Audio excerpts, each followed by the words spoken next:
Welcome to the Digital Marketing Insights podcast, brought to you by Brightside Digital.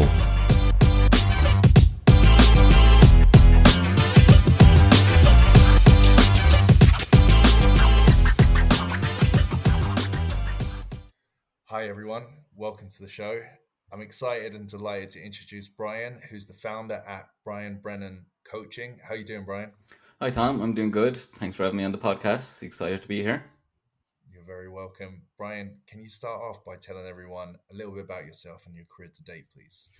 I guess I've always kind of had a passion for digital media long before I ever kind of studied it. I didn't even think it was something I would end up working in or doing in part of my role. But like one of my friends used to joke, he'd see me with three screens in front of me and he'd be like, I never see you as happy with three screens in front of you. Yeah. But I studied sport and exercise management at University College Dublin. And when I was there, I'd really taken a interest in exercise science and was taking all my electives in that. But what I ended up doing was my research project on the use of social media and Web 2.0 in health promotion. And at the time, influencers were very few and far between. So my research was kind of focusing on the power that social media wielded. So we got this powerhouse at our fingertips to spread helpful information.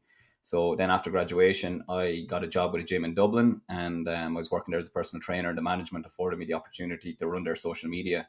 And then this gradually progressed over 3 or 4 years, and I became the head of digital marketing there before I left to pursue my own adventure. And Brian, what do you see as your main strength in digital now? It's kind of tough to say exactly. As a sole trader now, I do it all really. I try to bring it all together, campaigns and funnels and stuff like that, and social. But I probably would say it'd have to be the social. It's that would be my main strength. I enjoy making content and I love sharing other people's content, and that's why I was excited to come on the podcast here, just to even just talk to yourself and hear about what you can, the value you can provide and the value I can provide. Yeah.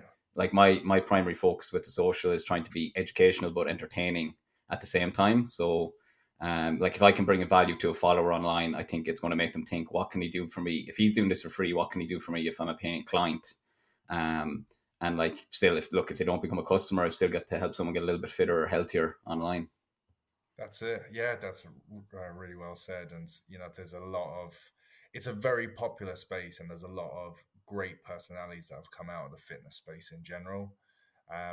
But what would you say to date is your best campaign work or work that you're really proud of? To date, I'll be honest, as a sole trader, as I say, it's kind of pulling it all together. So it's hard to measure the metrics on that, whether you're going with the vanity metrics or the click through, But if I had to go back to my former role, and much of it was thanks to my team, I would say it would be creating a strong brand for them. So there was only 2 to 3 of us on the team. And despite it being a business, a lot of our members in the gym and people around it followed us online, said it never felt like it was too businessy. Like they never felt they were being sold to. They always felt they were getting value, and they knew the people behind the brand, is kind of the way I put it. Yeah. And obviously, it's hard for everyone to visualize, but you do a lot of work in this fitness space. What kind of social media posting or content could you describe to potential people that might want to be interested in seeing what you're up to? Yeah, so typically you might find me just trying to make what I might consider to be funny reels. Whether my followers find them funny or not might be another question. But I'll take some, you might see some trending audios and I'll try to apply them to my industry. I just think in one off the top of my head, I think there was a Sesame Street audio a few months ago, and it was where Elmo was saying hello to all his friends as they come in, and there was one friend he doesn't like. So I film myself saying hello to all the different pieces of equipment at the gym, bar the assault bike. If anyone has used the assault bike who's listening, they know how horrible that machine is. So I just recorded the audio over of me talking to gym equipment. A few people found it funny, saying like, is this what you do in your spare time? Just talk to gym equipment, Well, listen, there's a lot of friends in the gym if you're doing that. So, Yeah. and tell me, is there any particular softwares that you use that really helps you create your social content? Later would be the main kind of website I use, or that link in bio. People might have seen it on a lot of on pages where you can just create various links. So as you see on Instagram, you click on that link, it's usually one link that can go to a website. So I have later set up there, and you click on link in bio, it'll open up another page, and it can actually schedule your content to have a link attached to whatever post you've put out. So say if you're posting something for 8 a.m. tomorrow morning, you can have the link inbuilt into that, so you don't have to go and change the link every time you're posting new content. And the other one I would use would be GoDaddy Studio. It's formerly known as Over. That's a mobile application. Now I use Adobe, as most people would in digital, for big campaign stuff. But if you're on the go and you have just like your mobile to hand, the GoDaddy Studio is like the staple in my arsenal for the last 5 years. I think it's less than €100 per year, and you can like easily make amazing content on the go and post it within minutes to your channels. That's brilliant advice. And in terms of your platforms, is Instagram your go-to? What other social media platforms are you on? Yeah, so I'm on Instagram. I use a little bit of Facebook. I have a page there, Brian Brennan Coaching, and then I use Instagram mainly on my personal page, and TikTok as well. So I have a business page on Instagram, and then I have just a personal page on TikTok and Instagram. That's where you'll kind of find me. Yeah, and how are you finding your TikTok at the moment? It's always a large discussion point on the show, with a lot of marketers or businesses not on it or wanting to be on it. How have you found it for your business and for your work? Yeah, like I've only recently got on it, so I haven't got the full pull on it yet. But like I just have it as up there. That's Brian Brennan Coaching. You can check me out on Instagram, or is it links to my YouTube channel? Sorry, I'm on YouTube as well, so I have exercise videos there and demonstrations, tips on exercises and stuff, correcting form, things like that. But in terms of TikTok, it's just trying to jump on them trending audios really, and seeing like if it's brand awareness, I suppose, would be the best descriptor of it. And then I still see the most interactions, or the most forms I get would be through Instagram. Still, it's still the strongest platform at the moment for me, anyway. Yeah, and Brian, in terms of looking for new information, is there any go-to places where you find your latest tips and insights? Um, Normally I kind of just look at what's kind of going on the other, as I say, looking what's trending audios and try to jump on them and make them applicable to my industry. But one website I found really useful is it's called answerthepublic.com. I don't know if you've heard of it. Yeah, yeah, Yeah, like you can type in whatever topic you're thinking of creating content in, select your country, and it'll tell you what people are searching for on Google or Yahoo or whatever. Yahoo, where am I going with that? But like you could go from what, why, where, can and how. So like people might be asking, how do I do a push up? How do I do a bench press? Why should I do strength training? Why should I do cardio? And these are the questions that might pop up when you just type in gym or personal trainer and Answer the Public, and then you can go create your content plan around that. And do you create written content, or do you try and do this video content series that you're currently doing to answer those questions? So I've done in the past. I've done some video series on like mindset and how to change and things like that. Mainly at the moment, just for time's sake, I do written content because, as I said, using that GoDaddy Studio, I can create a nice graphic to post on Instagram or Facebook. And then what I typically do is, if I'm creating a short training audio, I'll put the actual value is in the caption. So like you get on the training audio, gives the person a little bit of a laugh in the reel, and then they can read further down in the caption of what is actually the value here, rather than just getting a Yeah, cheap laugh. brilliant. And in terms of upskilling yourself, is there any areas you're looking into, and why? In terms of upskilling, hmm, I'm always looking just for the next thing, I suppose. Like at the moment, I'm actually back in college doing a postgraduate diploma in financial management. So just looking at the strategic objectives of my own business, and make sure I'm structuring it properly, um, so I can make it have grow properly and effectively and efficiently. Because I have completed my postgraduate diploma in digital marketing, so once I finish this, I'll be able to bring the strategy to the table, combine it with my degree, combine it with the postgraduate diploma in digital marketing. So you can see that click through rate, conversion rate, and all the forums and stuff like that. So that's where I'm at the moment. Yeah, I love it. And like in terms of ambitions, is there anyone that you look out for inspiration? And secondly, yeah, where do you want to go, Brian, in terms of your coaching? Do you want to? I see kind of fitness apps is quite a big one now in the industry. For workouts and stuff at home under a subscription. Mhm. Is that something you would look into, or what is the inspiration and where are you looking in the future? Yeah, so at the moment, I have the physical business here in Ballinasloe, County Galway. That's where I operate out of mainly, and that's the main income. But I also do Zoom personal training and online training. It's just for a slightly cheaper price, obviously, because you'd be training during your own time. And it's definitely something I'm interested in. I've done group training online where I have like a Facebook group and get people they can get that community vibe going as well, because I've got that really strong in the gym at the moment. Yeah, But trying to get it online is the next goal. And, I'm always open to opportunities to create an app, because I think every trainer has their way of uh, delivering their content or delivering their value to their customers. And it's definitely something that I want to explore in the future. yeah, I love it. And the digital industry as a whole, is there anything that excites you that might be coming in the future, maybe specifically to your industry? Yeah, I think at the moment I've seen Instagram have introduced subscriptions now. I'm only picking up on that recently. I might have missed it, but the that and YouTube memberships I think are really good for our industry in particular. Definitely. But for most industries as well, because you can give out so much really good content on Instagram. And one thing I noticed over the years is like you can get yourself away from the vanity metrics. People are always considerate with how many likes they're getting, and they're looking at the main thing you want to be seeing is that engagement. I haven't seen the click throughs, because I used to always say a like is not a euro, and you can be giving out the best content ever. So I'm excited to see how this subscriptions on Instagram and the memberships on YouTube roll out, because you'll have tiered memberships, I believe, in YouTube in particular, so that you can create content that's exclusive to your followers. And if you're a big time influencer, with a few 100,000 followers, maybe, or even anywhere up to 100,000 followers, you could be creating the tiered memberships with all your content and make it easily accessible to people for a couple of euro a month.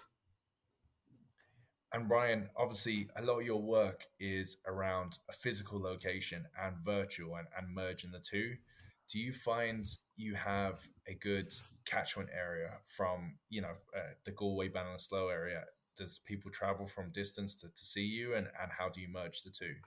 Yeah, great question, Tom. So I've actually got a quite large catchment area. So in the past year, so I've only opened about a year and a half. It should be 2 years this January, but when the pandemic hit, government weren't, obviously, for very serious reasons. We weren't able to open fully in person, so I had to go online. And that started off very small. It really it impacted me in the beginning trying to get started, because people who were ready to come in and train with me, some of them didn't want to go online.